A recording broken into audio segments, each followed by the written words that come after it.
In occasione della beatificazione di Papa Luciani, previsto per il 4 settembre, la diocesi di Vittorio Veneto si prepara ad una serie di eventi che si terranno a partire da questo venerdì. Veniamo all'appuntamento più prossimo e mi riferisco alla veglia di preghiera Beati voi che si terrà venerdì 26 agosto in cattedrale a Vittorio Veneto. Sarà presieduta dal vescovo Corrado Pizziolo e animata da alcuni cori parrocchiali.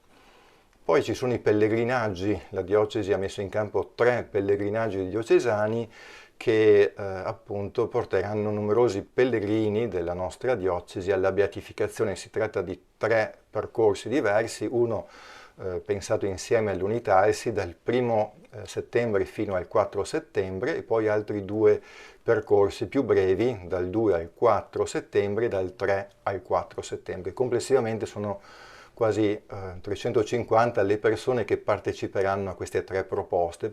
Ci saranno anche altre attività ed iniziative organizzate dai singoli che si sono mossi in autonomia per motivi contingenti. Da ricordare le iniziative rivolte ai giovani. Ci sono anche dei percorsi per giovani organizzati insieme alla diocesi di Treviso in un caso e alle diocesi di Belluno Feltre e Venezia in un altro, che porteranno anche dei giovani alla beatificazione. Complessivamente pensiamo a una partecipazione di circa 500 persone della nostra diocesi alla beatificazione del 4 settembre.